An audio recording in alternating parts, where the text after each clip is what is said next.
Merhaba değerli izleyiciler. Bir medya teknoloji programı ile daha karşınızdayız.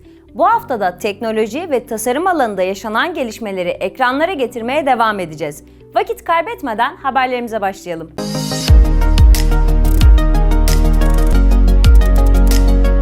Oldukça büyük bir asteroidin bu hafta Dünya'nın yakınından geçmesi bekleniyor.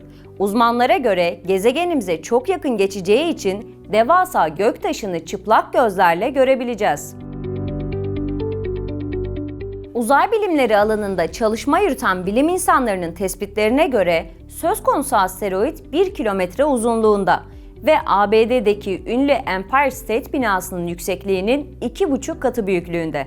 Gelecek hafta Dünya'nın yakınından geçmesi beklenen dev asteroid, düzenli yakın geçişleri nedeniyle potansiyel olarak tehlikeli asteroid olarak tanımlanıyor. Ancak Dünya'ya 1,93 milyon kilometre uzaklıktan geçeceği için ve güvenli bir açıklığa sahip olacağından gezegenimize çarpma riski olmayacak. Uzmanların tahminlerine göre dev göktaşı Dünya'ya en yakın olduğu konuma 18 Ocak'ta evrensel saate göre 21:51'de gelecek. Asteroid saniyede yaklaşık 19,56 kilometre hızla seyahat edecek. Bu da gece gökyüzünde yıldız gibi görüneceği anlamına geliyor. Bu yakın ziyaret gökbilimcilerin Apollo asteroid grubuna ait olan taşlı S tipi asteroid hakkında daha fazla çalışma yapmasına da olanak sağlayacak. Söz konusu gök cismi 1994'te astronom Robert McNaught tarafından Avustralya'daki Siding Spring gözlemevinde keşfedilmişti. Dev asteroidin Dünya'ya en son yakın geçişi 89 yıl önce 17 Ocak 1933'te gerçekleşmişti. Bir sonraki yaklaşımınsa 18 Ocak 2105'te olması bekleniyor.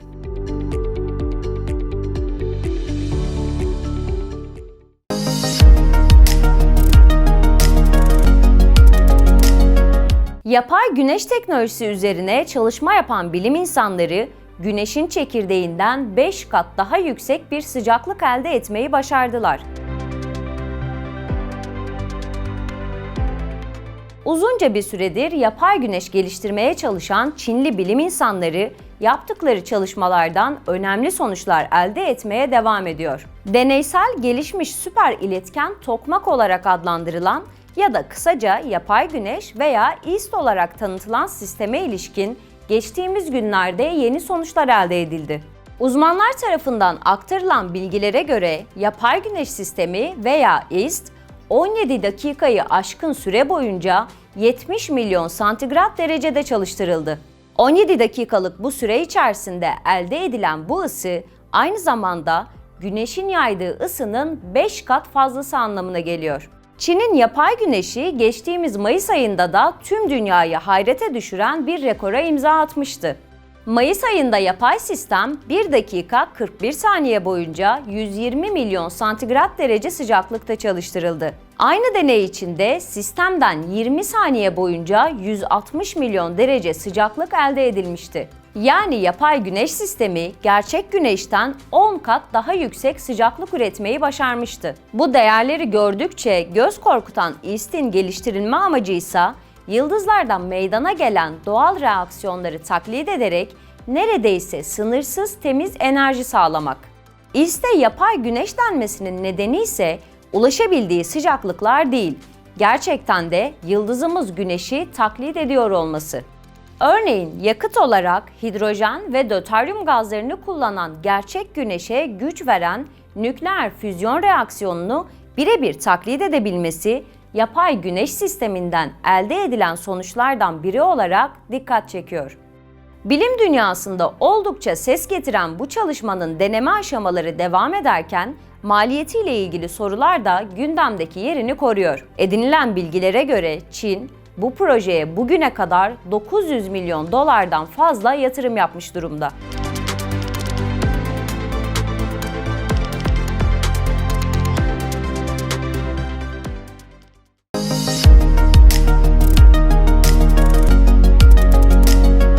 Covid-19 virüsüne karşı verilen mücadele kapsamında aralıksız çalışma yürüten uzmanlar yeni bir sonuca ulaştı. Araştırmalara göre köpek balıkları virüse çare olabilir. 2 yılı aşkın bir süredir milyonlarca insanın ölümüne neden olan koronavirüs salgını yeni varyantlarla etkisini sürdürmeye devam ediyor. Virüs son olarak omikron varyantıyla yeni bir dalga oluştururken bilim insanları da hastalığa çare bulmak için çalışmalarını ara vermeden sürdürüyor. Şu ana kadar bir takım aşılar geliştiren bilim insanlarının çalışmaları ilginç sonuçlar da ortaya çıkarmaya devam ediyor.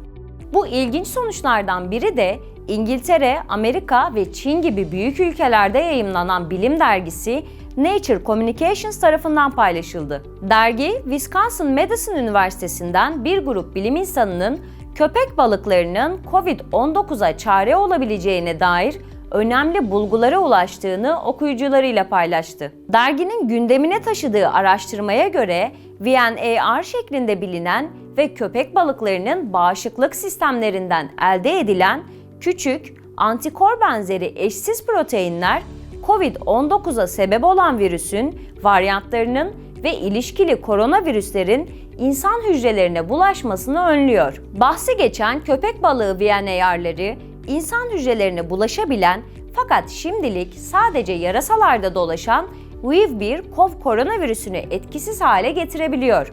COVID-19'a sebep olan SARS-CoV-2 virüsünün ise yarasalardan çıkmış olabileceği düşünülüyor.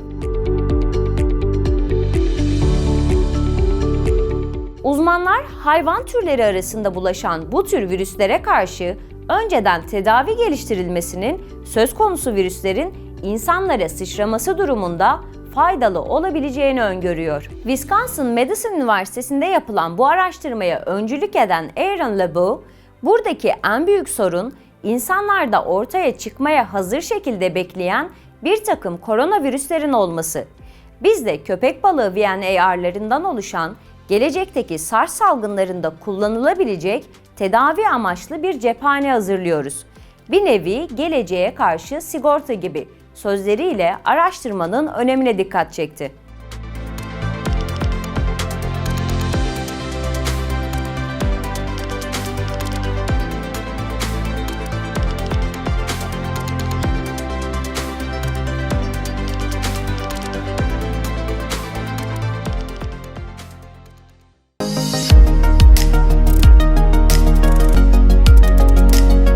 Evet değerli izleyiciler, şimdi sizleri ilginç görüntülerle baş başa bırakıyoruz.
Ve programımızın dosya bölümündeyiz. Bu hafta birçoğumuzu yakından ilgilendiren kanser hastalığına dair dikkat çekici bir çalışmaya programımızda yer verdik. Yapılan araştırmaların sonucunda kanser hastalığının sadece insanlarda değil, hayvan türlerinde de görüldüğü ortaya çıktı.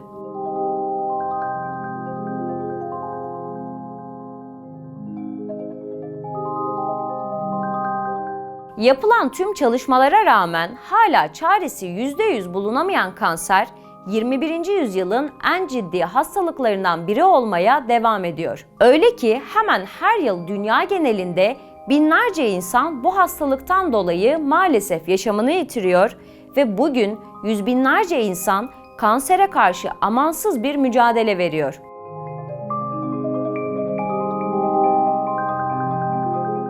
Tüm olumsuz sonuçlara rağmen kanser tedavisi üzerine çalışmalarını sürdüren bilim insanları şu ana kadar önemli aşamalar kat ettiler. Yapılan her çalışma kanserle mücadelede hastalara yeni umutlar aşıladı. Nitekim birçok kanser hastası da verdikleri mücadeleyi zaferle sonuçlandırıp sağlıklarına kavuştular. Böylesi önemli bir hastalık üzerine çalışmalarını sürdüren bilim insanları geçtiğimiz günlerde dikkat çekici yeni bir sonuca ulaştı. Elde edilen sonuçlara göre kanser hastalığı sadece insanlarda değil, benzer şekilde hayvanlarda da görülüyor. Özellikle de evcil hayvanların değil, doğal vahşi ortamda yaşayan hayvanların kansere yakalandıkları bilgisi bilim insanlarını oldukça şaşırttı. Hayvanların kansere ne derece maruz kaldığı ve hastalığın sağlıklarını ne kadar sık etkilediği şimdiye kadar pek bilinmiyordu. Fakat yapılan bu son çalışmayla birlikte bilim insanları bu konuyla ilgili birçok yanıta ulaştı. Hayvanların da kansere yakalandığını tespit eden bilim insanları özellikle de yaşlı hayvanların hastalığa daha fazla yatkınlık sergilediğini belirtti. 191 tür ve 110.148 memeliden alınan verilerin kullanıldığı araştırmada kanserin memelilerde yaygın görüldüğü ve memelilerin tüm soylarında bu hastalığın ortaya çıkabilme ihtimali olduğu tespiti yapıldı. Araştırmada ayrıca kanser tehlikesinin memeli hayvan soylarında eşit şekilde dağılmadığının altı çizildi.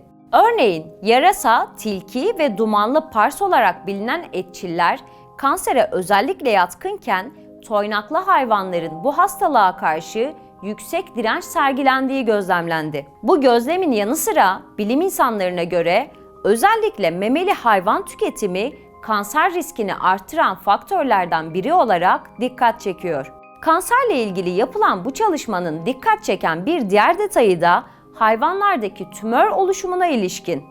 Tümörler mutasyon kökenli hastalıklar ve mutasyonlar genelde hücre bölünmesi sırasında ortaya çıkıyor. Tespitinden yola çıkan bilim insanları vücutları daha büyük olduğu ve daha uzun yaşadığı için daha fazla hücre bölünmesine uğrayan hayvanlarda sonuç olarak tümör gelişme tehlikesinin daha yüksek olabileceğini öne sürüyorlar. Yani vücut ve boyun daha büyük olması kanser tehlikesinin daha yüksek olması anlamına geliyor. Fakat bu ilişkiler türler genelinde geçerli gibi görünmüyor. Çünkü bir fil ve bir fare ömürleri ve vücut boyutları kat be kat farklı olsa da kansere yakalanma yönünden benzer ihtimal sergiliyor.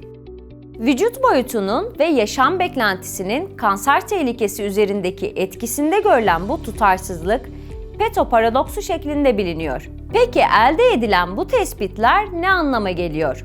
Çeşitli hayvan türlerindeki kanser tehlikesi ve direncinin daha iyi anlaşılması, kanser karşıtı doğal savunma yöntemleri arayışında önemli gelişmeler sağlayabilir ve kanser tıbbında devrim meydana getirebilir. Örneğin kansere karşı yüksek direnç gösteren türlerin incelenmesi, biyobenzetimli doğal kanser tedavilerinin geliştirilmesine yönelik temel bilgiler sağlayabilir ve bunlar çoğu kanser tedavisinin aksine konak için zehirli etki göstermeyebilir.